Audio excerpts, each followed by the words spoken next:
Hello, friends, and welcome to another episode of the This Is Gonna Hurt podcast with Jay Gordon Duncan. And if you're wondering why the J, the answer is I'm not a bagpipe player. And if that joke doesn't make any sense, I encourage you to check out episode 0 where I explain that joke. And now the purpose of the podcast is to make a better you. On the Monday, This Is Going to Hurt podcast, we focus on things like personal improvement, whether that be in the areas mentally or physically. I have a Wednesday podcast called the Capitalize Your Best podcast that focuses on business and marketing. And I'm still touring around with that entertainment podcast on Fridays. We will see how that goes. So, guys, right now, I want to, by the way, always thank you for listening, liking, sharing, all your comments. They mean so much. But what I would like to do this week is I would like to focus on something that we all deal with, but I think is very relevant right now, especially for me, and that is on waiting. How to wait well, or what's it like in seasons of waiting. That seems to be where I'm at right now. I think in terms of business and some personal things, like it's just a waiting game, and waiting well is just not easy. It's not something we all want to do. Almost none of us want to wait, but there's so much character is being waiting. It's built in waiting. So what I've done is I've put together a little podcast called The Waiting Game, and 3 things to be learned if you're in a waiting season. I definitely am, but I've got that in the context of work and friendships and other things like that. So number one, waiting doesn't mean that nothing's happening. Waiting doesn't mean that nothing is happening. That's what we fear. When we wait, we're like, oh, I just want something to happen. I just want something to happen. I want that person to make a decision. I want something to happen. Right now at work, I'm doing a lot more of cold prospecting. Cold prospecting is when you're reaching out to people and they haven't initially said, hey, reach out to me. No, it's slightly warm. And what I mean by that is these are people that are in my contact list. They're people I have relationships with. They're not absolute strangers. But in the economic season, that kind of thing, I'm sending out more cold text, more cold emails. And again, these are people who I have a relationship with in some way, but it's just it's just not as fun. And so what you're trying to do in a situation like that is you're trying to warm up or ignite people towards the idea of reaching out to do some business with you. Well, and when you do that, you have to send out so many. You have to make calls, you have to do texts, you have to do emails, and you might do dozens or even 100 at a time, and you're waiting to hear back from them. And it's tempting to feel like, oh, this is just worthless. This is not producing anything. Nothing is happening. But on the back end, people are considering what you've said. Some might say, hey, don't talk to me anymore. That's fine. I haven't really received many of those. Others are considering it, and some are going to reach out. And just just early on in this week, I had someone respond, and it went from a cold text to a slightly warm interaction to a sit down to a proposal. And now I'm waiting again for their decision on the proposal I sent in, which I will follow up on. But we've got to remind ourselves, if we're doing good work, if we are being strategic, if we're not just spraying and praying, if we're actually doing something strategic, things are happening on the other end. It's not that nothing is happening. Now, what do we do in the interim? Well, while things are happening that we can't see on our end, we just need to be strategic and continue to work. And so I can't sit around and wait for people to respond. That's not going to be helpful in any way.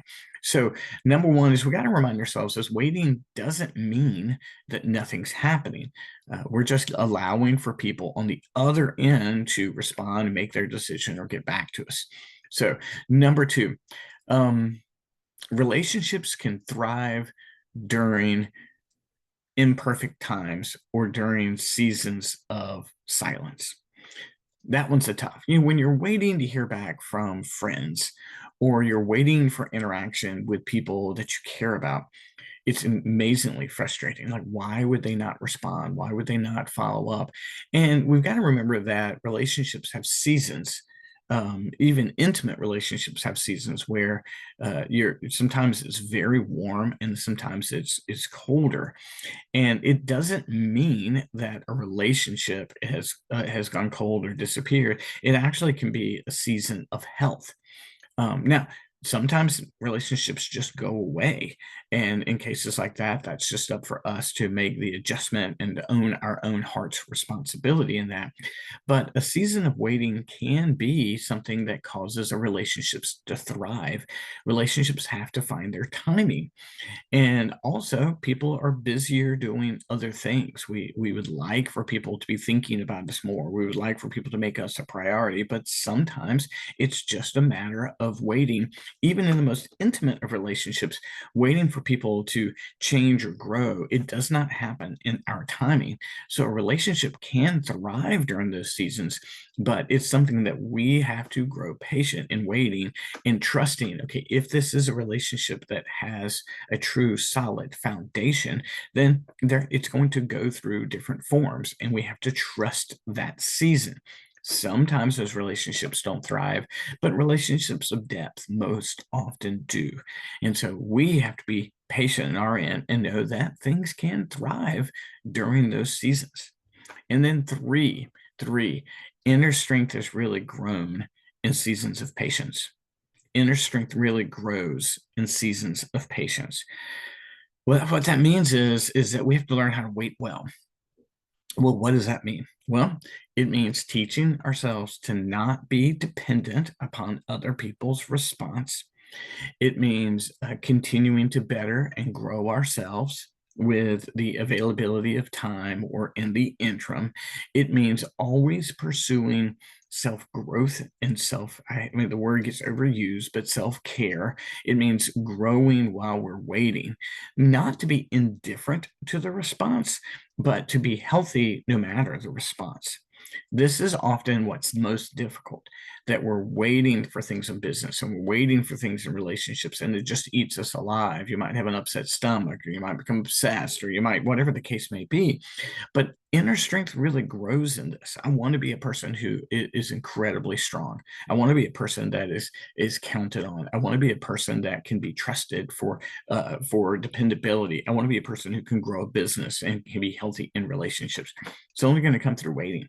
It's not going to come through everything going great, great, great. And so when we're in situations like this, the temptation is just for our brains to be just worm in our brain that just eats and eats. But instead, if we know that waiting doesn't mean that nothing's happening, if we know that relationships can get stronger in waiting, and if we're working on our inner strength, then we actually can become better people in seasons of waiting.